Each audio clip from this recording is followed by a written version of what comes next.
Welcome back, ghouls, gays, and girls, and a big welcome back not only to you, but also to me, because I fell off the content wagon again. But hey, we all have lives outside of content, and I had to go live mine for a while. If you are new here, my name is Sophie. I'm a portrait artist, photographer, and printmaker specializing in photographic processes and methodologies that predate roll film. I also really love set and prop design, and I also kind of like to share what life is like working both in the big contemporary art world and also the smaller art world of my personal practice. This episode on my channel is a little peek behind the scenes into the more contemporary art side of my practice, because I was fortunate enough to win an Emerging Artist Prize, and that prize came with a $1,000 stipend and also a solo show at a diplomatic gallery, which was super exciting. So I wanted to take you all through the process and also how I combined these two sides of my practice to respond to the space that this work was being shown in. I think some of the best advice that I can give anyone who is applying to artist opportunities or competitions, it's to write something new every time you apply to something. Even if you have an existing kind of elevator pitch that you like to send out to these competitions, just tweak them a little bit. Make it so that you are responding to what they are asking for with your work, not just showing them your work.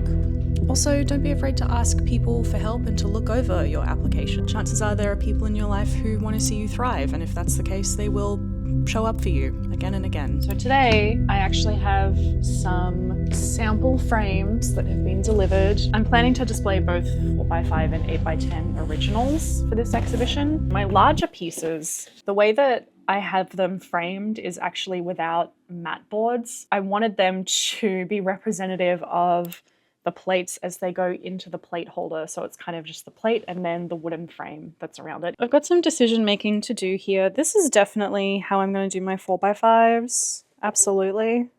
With the velvet in the back. The question is, larger 8x10s. I like these being unified in their presentation, but I like how this is going to reference the reproductions that are going to be in the space, which are going to be presented without any kind of border or matting around them. I think I'm leaning towards this because this shows us the materiality of the frame in a way that I prefer to this. Oh, this is so reflective. This is going to be such a pain in the to display, but that's okay. I'm not paying for museum glass to present a bunch of things that are not leaving my personal archive.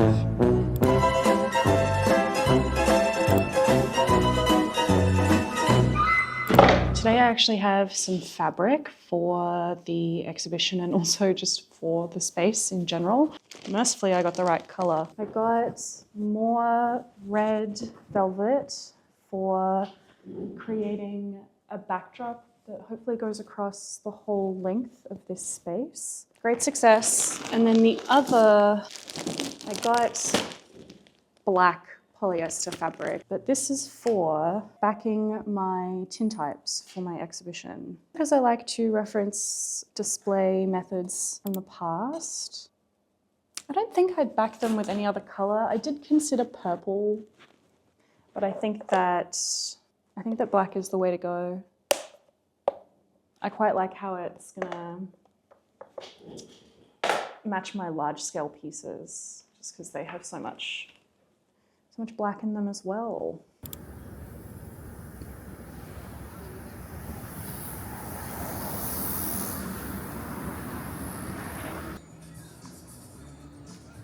But I think, yeah, it looks good. So a little more about my application process. I was determined to combine these two very distinctive sides of my practice together. As this was an Emerging Artist Prize organised by the Australian Consulate, I knew I had to incorporate Australian botanicals. Though, to be honest, I was hellbent on displaying my portraiture, as mostly my botanical and landscape works are what curators choose to exhibit from my portfolio. In contemporary art, there is always an expectation that you'll have a theoretical justification for your work, so my task was to find a thread between these two sides of my practice. My artist statement ended up reading, "Natural Configuration is a composite series featuring floral and portraiture studies. The era-ambiguous images created using 19th century photographic methodology speak to the perceptive veil between reality and recorded history. a tension that can be found in archives of both Australian and LGBTQ+ histories, respectively. Adopting the language of the Australian bush through dynamic lighting design and intense contrast afforded by the tintype process, the series offers a dual visual experience. Commentary on Australian flora being both perceived through a foreign national gaze and consumed outside of its origins, contrasted with images of contemporary queer people that have been styled to appear outside of time, in a world of their own. Together, they invite a re-seeing of what we understand of our collective past, institutional archives, and recorded history, raising shared themes of resiliency, presentation, and self-sustained regeneration. Bruh, I look like a Dr. Seuss character. This... I don't care. I'm just going to leave it. Today I'm going to be packaging all of those frames up in their boxes that they came in. And I guess just kind of doing a trial run of seeing how things fit into my trusty wagon. We love the wagon in this house, in this studio. That is my busy work task for today. I'm going to be transferring all of my plates wrapped up in acid-free tissue paper in this wee box, and I'm going to assemble everything at the gallery / Australian consulate. I already have 5 very large. Actually, I kind of want to see, I want to see them all together, so let's do that.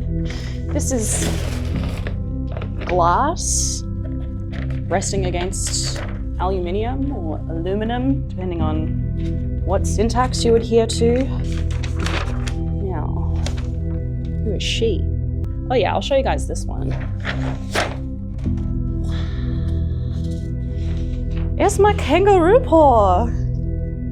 I don't normally have the opportunity to have things this big. They're 22 by 28.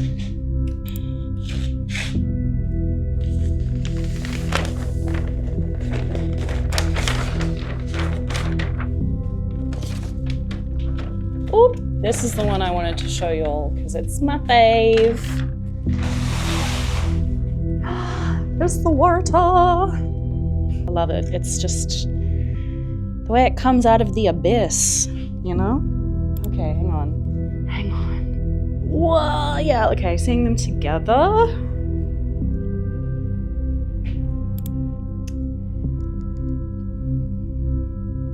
I have not seen any of these together yet, and like high key, the cohesion, the width of those frames being the same.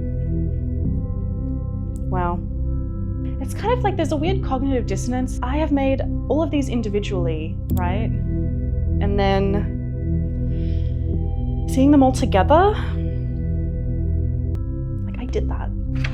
My friend wrapped up. Because they are my friends, these little planties. Ah! Damn it. Water. Good enough. Ugh. I love this one.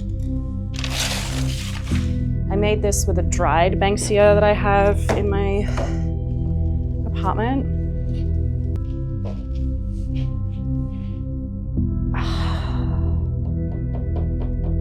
I love this photograph.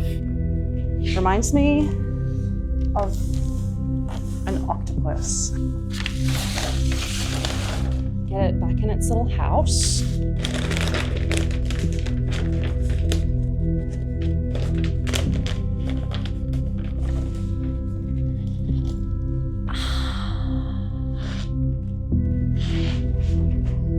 Yeah.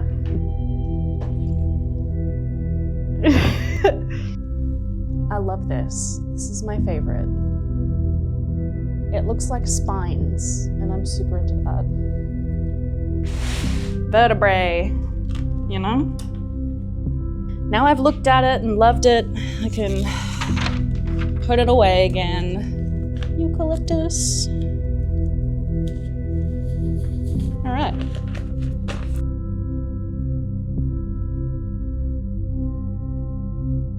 Now that they are situated in the wagon, it's time to focus on these ones. Today I am starting to curate my selection properly. As you can probably see, I have some of my larger botanical reproductions up on the wall already, and now it's just a process. It's a process of like making my selection, feeling confident in my selection, and also I'm kind of concerned about overfilling the space, but I also have like a number of images in my brain that I would like to have out here, which is either 16 or 25, which is quite a big difference, but that's okay. I'm trying to figure out what works well together because it's quite a large space. Like I can show you guys. This is the back of the room. I've got my kangaroo paw. Down here I've got an 8x10 and a 4x5, and I would like to have at least one more 4x5 here. I've got my yellow Banksia 8x10 and two 4x5s. Waratah, 3. I don't think I want any more than 3 small images on any given wall. And then I have these 3 here. I don't like curating alone, I'm realizing, especially when it's your own work. It's kind of like, but you know, it's something that I have to do. I like the 3 being across from here.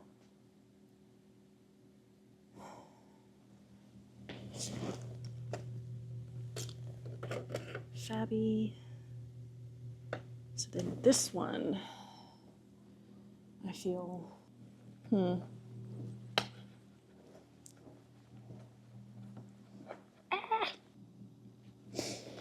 So at the moment, the curatorial choices I'm making are based on like shapes and numbers that are in the botanical prints and kind of replicating that with the small pieces. So here, across from the eucalyptus piece, I have a trio of people to go with a trio of stems. The shape that Fabian makes in this portrait, framing their own face, reminds me and makes me think of the waratah that's on the wall over here. The 8x10s are almost kind of throwing me off, but I don't want to get rid of them because I quite like them.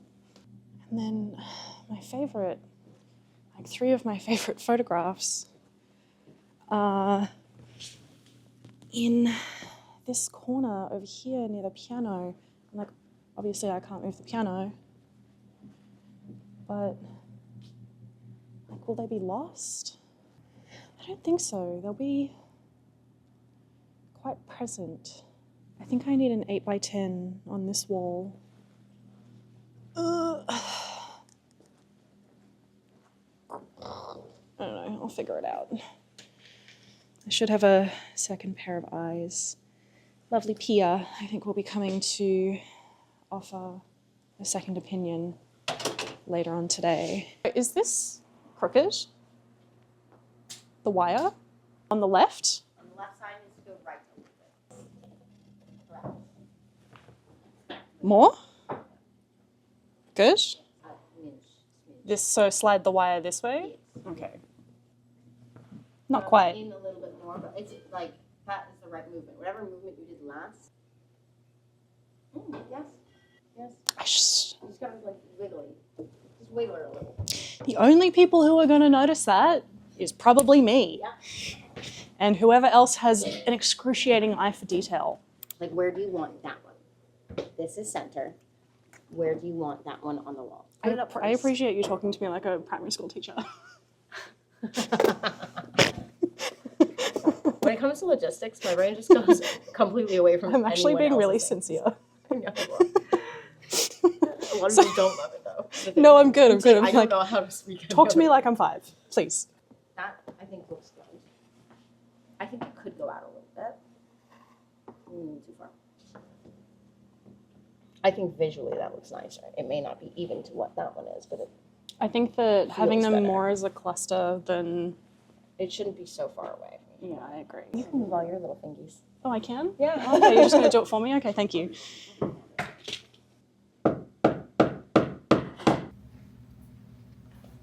Hang on. Okay, great. So.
The most difficult part of all of this is done. I thought that I would take all of you through and talk to you a little bit about the curatorial choices that I made for the layout. The most important thing to me was that the shapes the bodies are making in the original tintype portraits were in some way referencing the shapes of the flowers.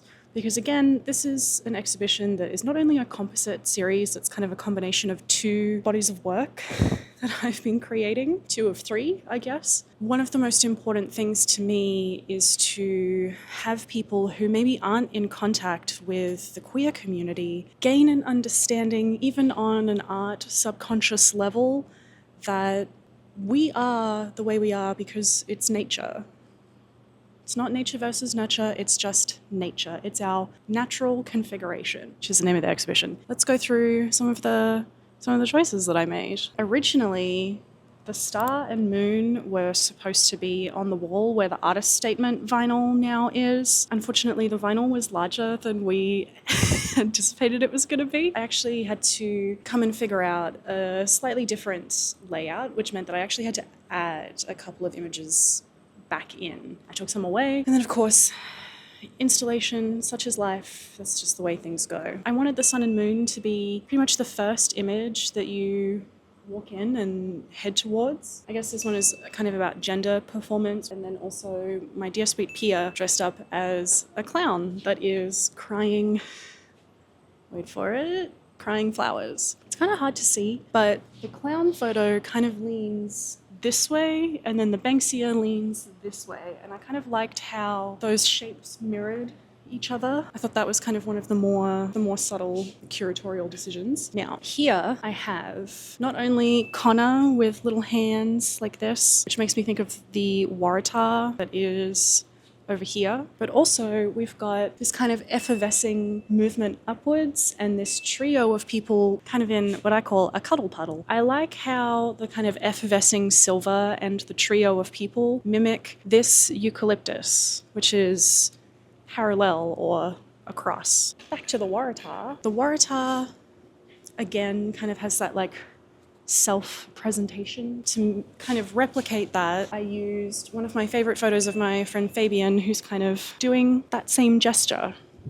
So I've got 2 people kind of self-presenting like a waratah. And then Rika, this is one of the only 2 landscape-oriented photos that I have. And there's a kind of movement and direction that Rika has that actually also mimics the waratah. She's kind of facing, and her face is kind of tilted upwards the same way that the waratah is.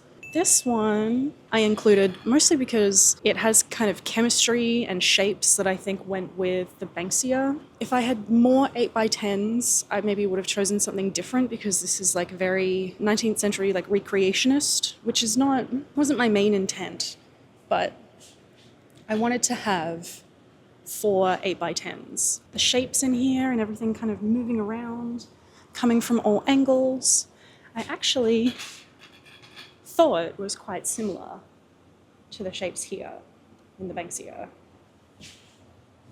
Moving on, this one I think is actually one of the more, I would say, successful pairings. So we've got my little absinthe devils, which are 2 of my friends suited up in devil costumes, kind of going like this, making little claws and hands. Moving in closer, we have Pia the Pirio, which if you go back in my channel, you can actually see the making of this photo and that photo session. But there's a hand gesture in how Pia is holding themselves that directly reminded me of this. Now, what I love is that Heather, the Consular General here, actually came and did a lap after I finished installing all of this. And she said, wow, I can really see the poses that the people are making replicated in the flowers. And I went, praise Jesus.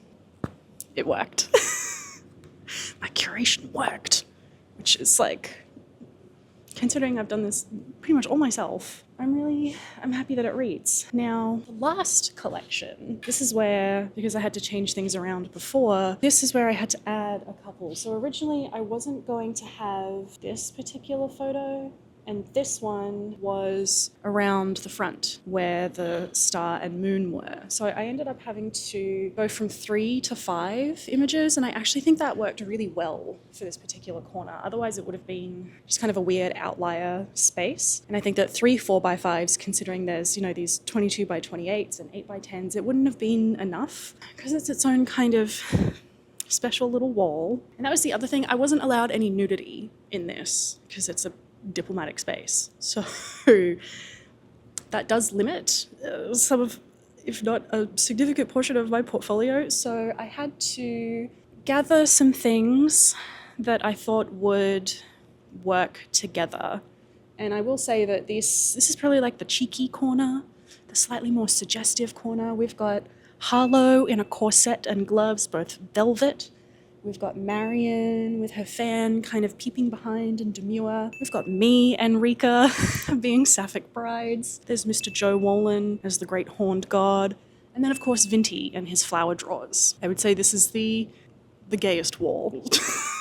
And I will say also, shout out to Pia. Pia did help me curate a couple of these, especially the wall with Fabian and Rika, and then also what goes here. What was really important to me was to make sure that all the levels were super even. If you've installed work before, you know that there's a kind of standardized height for eye level. So I started off by ensuring all of the larger pieces were the same and making sure that they were centered and even. And then I went through and I did all of the smaller pieces. And I made sure on this wall that the top of this 4x5 is on the same level as the 22x28. And for all of the smaller pieces, I put them in more of a upper mid range, and I made sure that the top of the 8x10s, which are in 11x14 frames, lined up with the top of the 5x7 frame, which is the 4x5 photograph. There's too many numbers. I originally tried to do this by measuring everything, and then I realized that math is not my strong suit, like at all. So I actually, after nearly having a crash out at a little pep talk from Pia was very sweet and said, you've got a really sharp eye, go with what you can see and then do micro adjustments with tape measures and stuff. And they were right. Sometimes you need the people who know you to just tell you how it is. And that was truly the most helpful thing that I could have been offered. That was the advice that I absolutely needed, which was just trust yourself. There's a whole opening event for this, which I'm definitely not going to film because that would be weird. I wish it was a public gallery, but beggars can't be choosers in the art world. This was a hell of a lot of work, and I'm really proud. And I'm also really glad it's over now. Like, it was a lot.